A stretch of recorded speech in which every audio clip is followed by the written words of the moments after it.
La filosofía de Sócrates.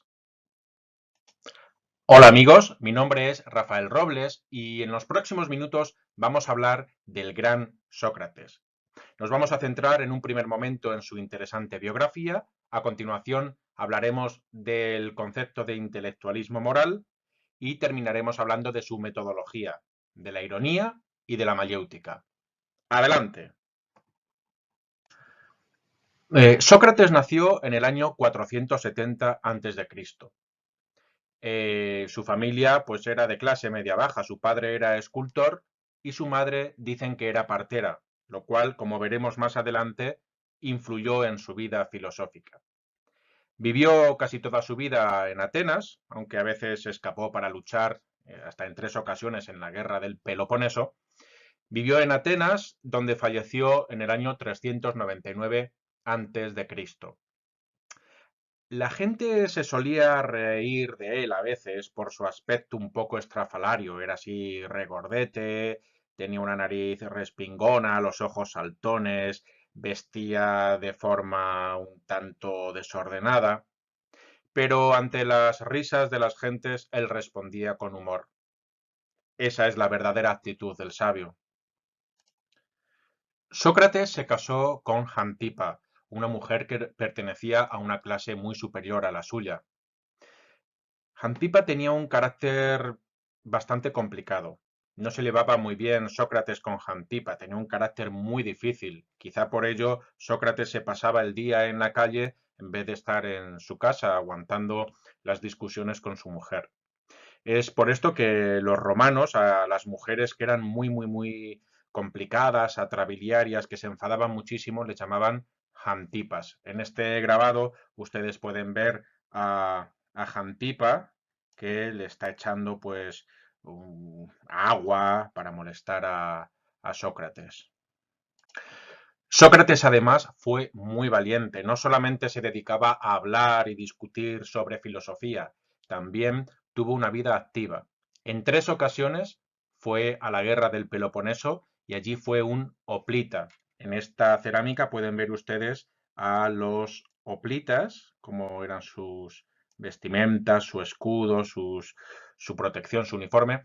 Imagínense a Sócrates vestido así y compárenlo, vestido como un hoplita, y compárenlo como lo veremos a continuación en algún fragmento de una película. Bueno, la valentía de Sócrates, que quede eso claro. No se puede vivir una vida simplemente de forma intelectual, hay que aplicar lo que se dice. Una de las frases más conocidas de Sócrates es: solo sé que no sé nada, solo sé que no sé nada. Bueno, esto encierra toda la sabiduría del mundo. El oráculo de Delfos, en una ocasión se le preguntó: ¿quién es el hombre más sabio?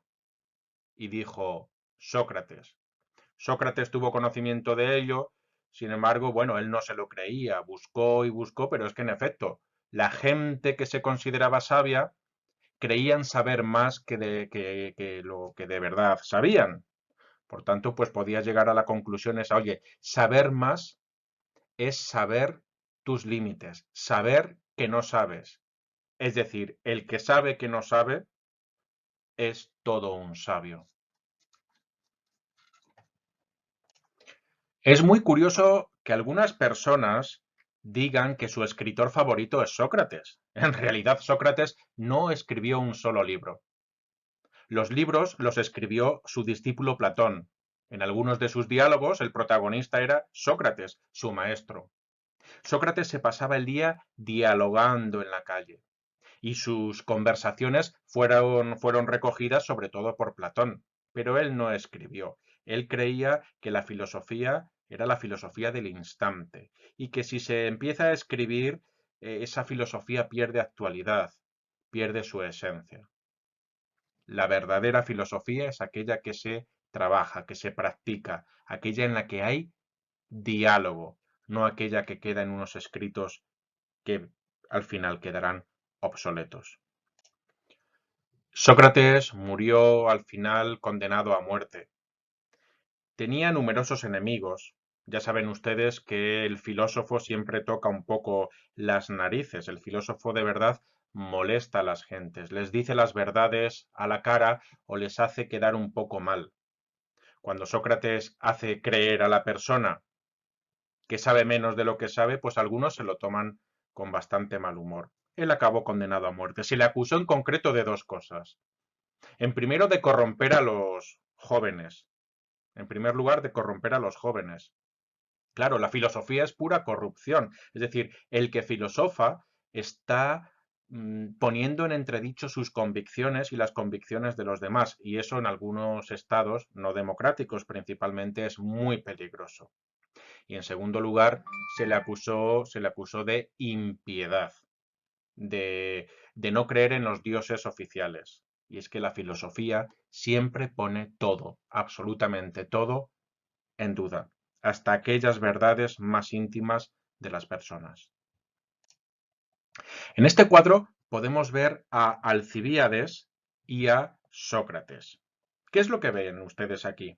Bueno, pues en primer lugar, aquí en esta parte del cuadro vemos la gran sensualidad.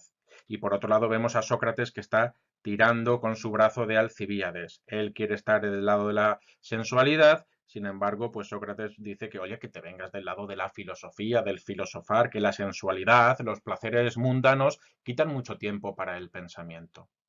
Bien, pues Alcibíades y otro de los discípulos de Sócrates, que se llamaba Critias, pues lucharon en las filas de Esparta y ayudaron obviamente a derrotar a Atenas. Recordemos que Sócrates era de Atenas. Claro, vencieron. Entonces los atenienses pues acusaron a Sócrates de haber influido en sus discípulos para derrotar a Atenas y por eso pues una razón más para condenarle a muerte, para condenarle a tomar la cicuta. Sócrates, a pesar de que esta decisión era totalmente injusta, recordemos, se le acusó de impío, se le acusó de corromper a los jóvenes.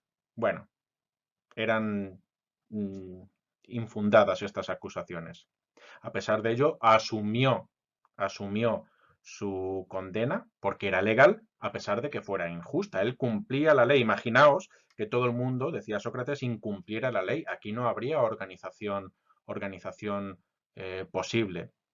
Y una vida, además, una vida que no cumple con los principios legales, pues no merece la pena ser vividos, decía él. Vamos a ver a continuación un fragmento de la película basada en un libro muy conocido que se llama El mundo de Sofía. Ahí vamos a ver un fragmento en el que vemos a Sócrates pues morir condenado a muerte. Vamos a verlo.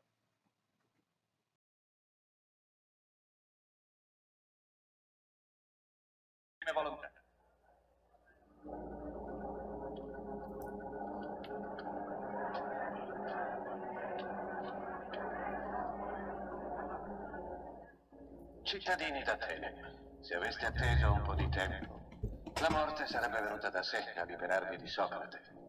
Usciremo da questa assemblea, io condannato a morte, e voi, miei giudici, condannati dalla verità. E tutta la vostra vita sarà segnata dall'ingiustizia che avete orora commesso.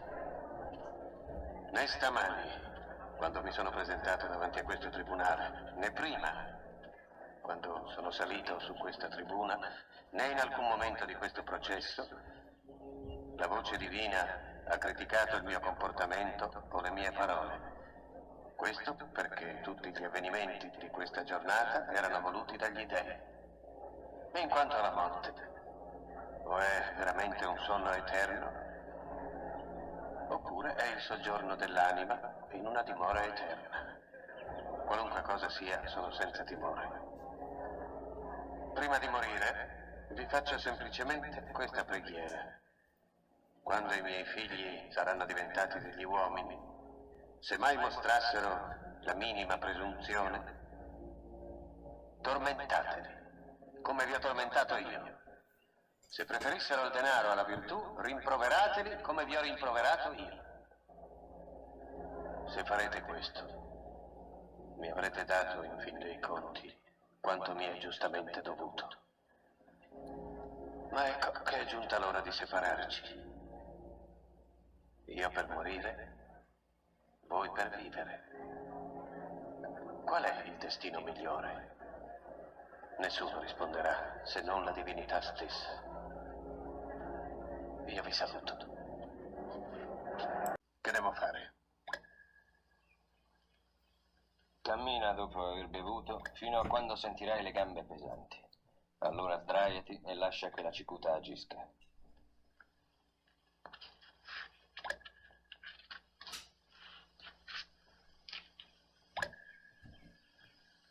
Bevo agli dei perché proteggano il mio viaggio.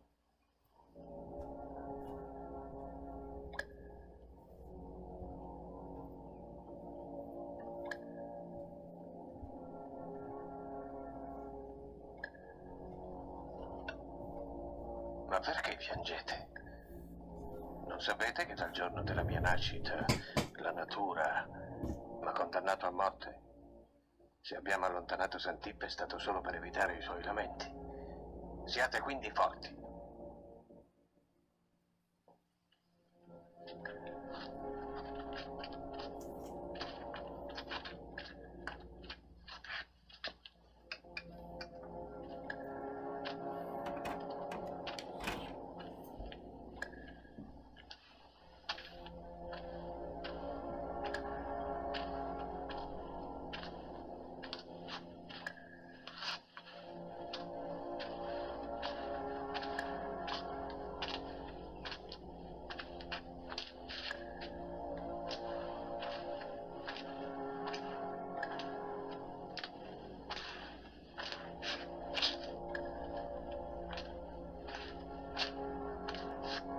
Senti qualcosa? No. Quando il veleno arriverà al corpo, partirai.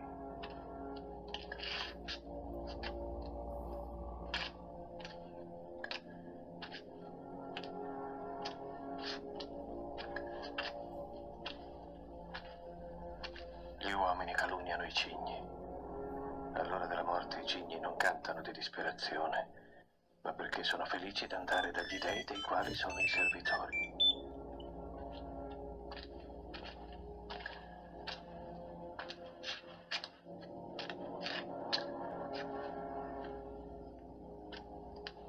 Ecco, le mie gambe diventano pesanti.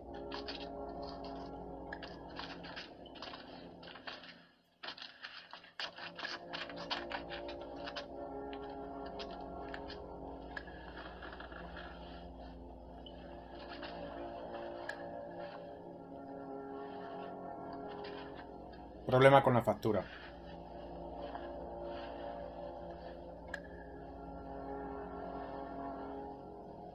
Problema con la factura.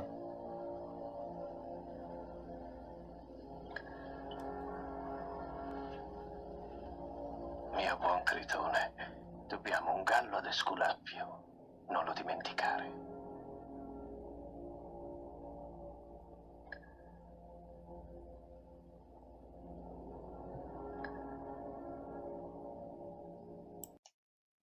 Intelectualismo moral.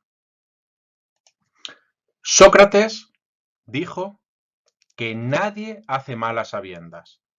Es decir, el que conoce el bien, hace el bien. Y el que no lo conoce, bueno, pues puede que haga el mal. ¿Es culpa suya? No, simplemente que no lo conoce. ¿El ladrón por qué roba? Porque no sabe que robar está mal. Esa es la esencia del intelectualismo moral socrático. Esto puede ser considerado, y de hecho lo es, una falacia, se conoce como la falacia socrática, pero pensemos, antes de la llegada de Sócrates, la gente se sometía a la tradición. Era bueno o era un buen pensamiento aquel que estaba de acuerdo con lo tradicional, con el pensamiento heredado. Sin embargo, llega Sócrates y lo pone todo en duda. Lo importante no es la tradición, sino el pensamiento de uno mismo. Lo importante es que no nos den las cosas pensadas, sino que las pensemos nosotros. Lo que importa es la razón de cada persona. Bueno, este intelectualismo moral, como a pesar de ser producto de la razón, ya no salimos de la tradición, usamos la razón, bueno, es un pensamiento de razón, pero es un pensamiento falaz. Es decir, es cierto, piénselo usted, es cierto que si usted sabe lo que es el bien, lo va a hacer? La verdad es que no. Hombre, es cierto que hay psicópatas que quizá no saben diferenciar el bien del mal, pero en general no es así. Y esto es lo que decía Aristóteles. Aristóteles fue discípulo de Platón. Recordemos que Platón fue discípulo de Sócrates. Aristóteles decía que no, que no, que conocer el bien no es suficiente para hacerlo. Es necesario tener también otras cuestiones en cuenta. Por ejemplo, hay que ser valiente. Yo sé que hay que salvar a esa persona que se ahoga en la playa. Yo sé que eso es lo bueno. ¿Pero tengo el suficiente arrojo para lanzarme al mar y salvarle? No. Por eso es un pensamiento falaz.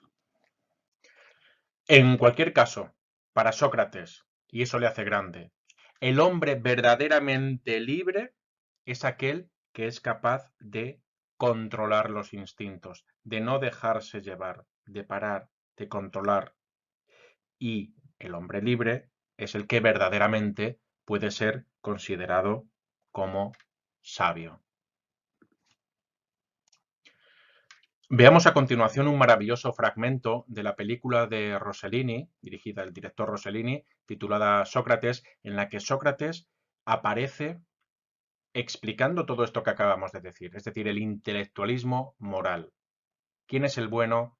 ¿Quién es el malo? ¿Alguien que no conoce algo y lo hace, tiene culpa de hacerlo?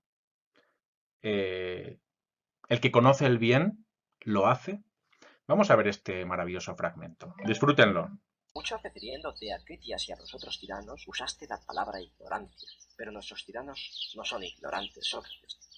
Son criminales. Pero es lo mismo.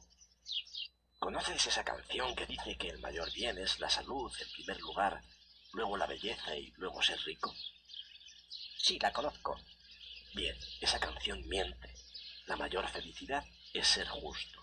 Tan grande es ese bien que los que hacen el mal son ignorantes. Usé por eso la palabra ignorante, hay locura. Y sin embargo es una ignorancia que le sacan provecho, Sócrates. ¿Qué provecho? ¿La riqueza, el dominio sobre otros hombres? Pero cuando pierdan ese poder, ¿qué les va a quedar? El recuerdo de los crímenes que cometieron. ¿Y qué más? ¿El desconocimiento del bien? Una ignorancia que solo las ilusiones del poder velaron a sus ojos. ¿Y qué otra razón puede haber para sus crímenes sino tal ignorancia que los mantiene en un estado de perpetua ansiedad? En realidad los poderosos tienen la fuerza y la ejercen porque son en esencia débiles, y esta debilidad proviene del miedo que los domina. Se creen siempre y en todos lados rodeados de enemigos. ¿No es esto acaso lo que llamamos locura? Pero nosotros simplemente los ignoraremos. Entonces un tirano puede someter la ciudad a su gusto. A su gusto, sin duda, pero no según su voluntad. El hombre, de hecho, solo puede querer su propio bien. Y los que cometen injusticia se hacen daño sobre todo a sí mismo. Poco a poco el recuerdo de las iniquidades cometidas los hará enloquecer. ¿La virtud entonces es el conocimiento del propio bien? El conocimiento y la práctica. Recuerden ustedes la importante frase de Sócrates que dice, solo sé que no sé nada, es decir, esa frase que representa la esencia de la sabiduría para Sócrates. Vamos a leer a continuación un breve fragmento del libro Apología de Sócrates, en el cual se alude a este hecho, al de la sabiduría, al del hecho de que al ser consciente de que no sabes algo, te estás convirtiendo en un sabio. Vamos a ello. Dice así. A causa de esta investigación, atenienses, me he creado muchas enemistades. Los filósofos suelen tener grandes enemigos. Cuando a una persona, como veníamos indicando antes, se le hace dudar sobre aquello que tiene bien establecido o se le dice la verdad a la cara, como suelen hacer algunos filósofos, que los filósofos a veces no se atienden a maneras educadas, su pensamiento cuidadoso deja mucho que desear, en fin. Bueno, pues se ganan enemigos. Entonces, Sócrates tenía sus enemigos, por eso acabó muriendo y condenado a muerte, ¿no? A causa de estas investigaciones atenienses me he creado muchas enemistades muy duras y pesadas, de tal modo que de ellas han surgido muchas tergiversaciones y el renombre este de que soy sabio. ¿Quién le tilda de sabio? Pues parece ser que uno de los orígenes de esos rumores viene por parte de sus enemigos. En efecto, en cada ocasión los presentes creen que yo soy sabio respecto a aquello que refuto a otro. Es probable, atenienses, que el dios sea en realidad sabio y que en este oráculo diga que la sabiduría humana es digna de poco o de nada. Y parece que este habla de Sócrates, se sirve de mi nombre poniéndome como ejemplo, como si dijera, es el más sabio, el que de entre vosotros hombres conoce como Sócrates, que en verdad es digno de nada respecto a la sabiduría. Así pues, incluso ahora, dice Sócrates, voy de un lado a otro investigando y averiguando en el sentido del Dios, si creo que alguno de los ciudadanos o de los forasteros es sabio. Y cuando me parece que no lo es, prestando mi auxilio al Dios, le demuestro que no es sabio. Por eso sale Sócrates al ágora, a la plaza pública, no solo huyendo de su esposa Jantipa, no, buscando a los verdaderos sabios. Pero a los verdaderos sabios no los encontraba. Creían que sabían más que lo que de verdad sabían. Con ellos aplicaba lo que vamos a ver a continuación, que es la ironía. Mediante preguntas, hacía ver a su adversario, a su contrincante, que aquello que cree saber en realidad lo desconoce. Qualcuno chiuda la bocca a questa cornacchia! Sei sireno! Pulcioso! Canaglia! Socrate, ti hanno trattato da pulcioso! Non sono mica vestito da principe. E hai la faccia da sileno! Ah, è vero? E ho la pancia. Dovrei mettermi a danzare per conservare la linea. Ma insomma, il primo venuto te le dà e tu non lo trascini davanti ai tribunali. Che vuoi? Se ricevo un calcio da un asino non posso arrabbiarmi. È difficile trascinare gli asini in giudizio. Se mi aveste dato retta e ricordaste che sono tanti anni che vi spingo a prendere coscienza, sapreste che c'è un solo bene, la conoscenza, e un solo male, la presunzione di sapere. È bene avere idee su quanto si conosce. Ma voi ateniesi avete solo opinioni su tutte le cose. Per orgoglio, per debolezza, parlate sempre di cose che non conoscete, o di cose che conoscete male. Mascalzoni. Ma lascia, Critone. Teniamo conto di tutte le opinioni, anche se siamo in disaccordo con esse. Ciò che mi importa è di essere d'accordo con me stesso e cercare di non fare mai il contrario di ciò che penso. E che cosa pensi? Che cosa sai di più di quanto non sappiano gli altri? Che cosa so più degli altri? So di non sapere niente. Ma guarda questi... Ironía y mayéutica. La herramienta que utilizaba Sócrates para alcanzar la verdad, o por lo menos para intentarlo, es el diálogo. Diálogo viene del griego. Dia significa camino y logos significa razón. Es decir, el diálogo es el camino hacia la razón. Y en estos diálogos socráticos, pues Sócrates solía empezar sus conversaciones dando una definición menos adecuada, muy básica, de algo, y a partir de ahí, a partir del intercambio de argumentos entre Sócrates y sus contrincantes, pues se conseguía llegar a una definición más adecuada. Otra de las formas de entender este diálogo, pues se partía de ejemplos particulares y se trataba de llegar, a partir de esos ejemplos particulares, en un ejercicio de inducción hacia una definición universal. Por ejemplo, al definir qué es el amor, tú puedes empezar con un ejemplo particular. El amor es lo que sienten dos hermanos. Eso es un ejemplo particular, pero hay que tratar de llegar a una definición universal, que no se quede simplemente en los dos hermanos que se quieren. No, hay que lograr esa definición universal. Y eso es lo que pretendía y conseguía el gran Sócrates. Y hay dos formas de entender, por tanto, el diálogo. Una es la ironía y otra es la mayéutica. ¿En qué consiste la ironía? La ironía consiste en hacer ver a tu interlocutor que en realidad no sabe lo que cree que sabe. ¿Qué pasaba? Que cuando Sócrates llegaba al ágora, a la plaza pública, y hablaba con una persona que creía saber algo, pues si era mediocre esa persona se irritaba. Sin embargo, los mejores, cuando Sócrates les aplicaba la ironía, los mejores no se irritaban. Es una buena ocasión para mejorar. No hay que tomarse las cosas demasiado en serio. Cuando te afean la conducta, cuando te hacen ver que en realidad estás equivocado, ¿por qué enfadarse? Ese orgullo no va a ninguna parte. Es una buena ocasión para ver purificado el pensamiento. Vamos a ver un ejemplo de esta ironía de nuevo en la película de Rossellini, en un fragmento de la película que se llama Sócrates. Disfrútenlo. Miren, ahí va Sócrates. Te saludo, Sócrates. Oh, el excelente Hippias. Hace mucho que no teníamos el placer de verte en la ciudad. ¿A dónde vas tan bien equipado? Al gimnasio a pronunciar un discurso sobre la genealogía de los dioses. ¿Te gustaría escucharlo? Tengo cosas que hacer y lamentablemente no puedo acompañarte. Es un discurso que ya he hecho. Todos me han dicho que es muy bello. Sería un placer tener también tu opinión. Dijiste muy bello. ¿Sabes entonces lo que es la belleza? Claro, ciertamente. ¿Y serías capaz de explicármelo? Nada es más fácil. Una bella virgen. He ahí, Sócrates, lo que es bello. Buena respuesta, pero dime, Hippias, ¿se podría decir que una mula es bella? Sí, en mi pueblo hay mulas de gran belleza. ¿Y una bella cacerola? ¿Se puede decir que es algo bello? No entiendo, querido Sócrates, que te pueda servir de un objeto tan prosaico o para hablar de cosas tan elevadas. ¿Qué quieres? ¿Soy tan rústico? De todos modos, aún tú debes aceptar que una bella cacerola es bella. Sí, quizá, pero la más bella cacerola en comparación con una bella virgen es fea.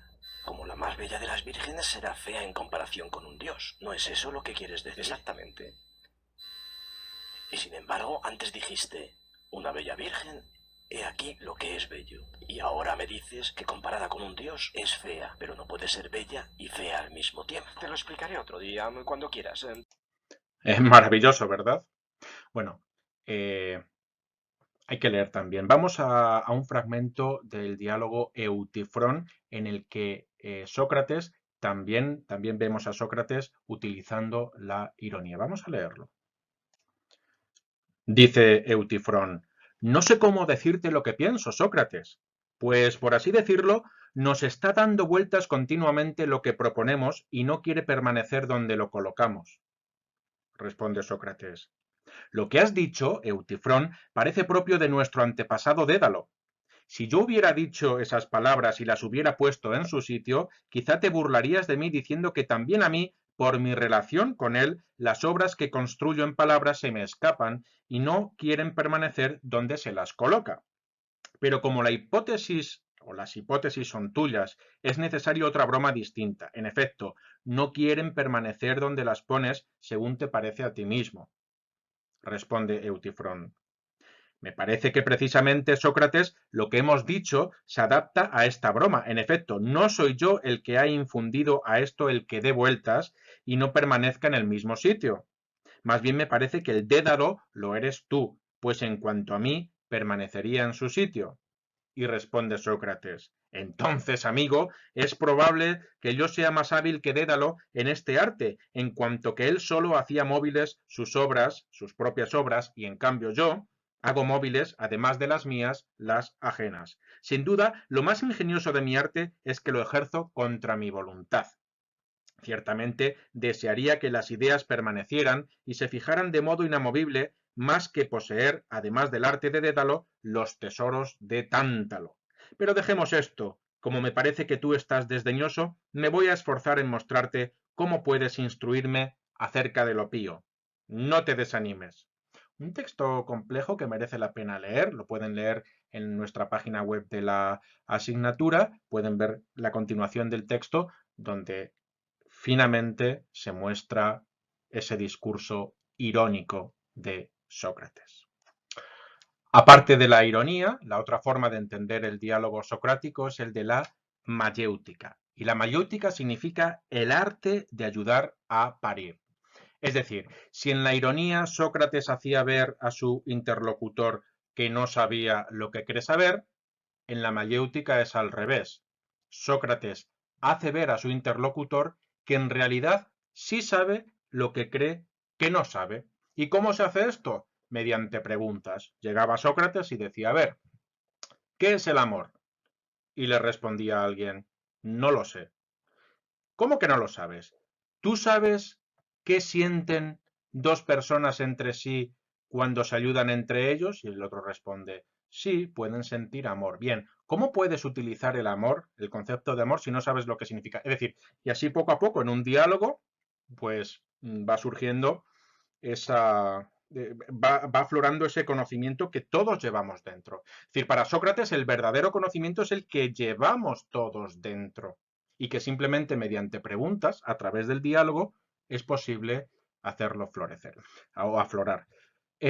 Vamos a ver a continuación un fragmento del diálogo Teeteto en el cual pues, se ve esta mayéutica puesta en acción. Vamos a ello.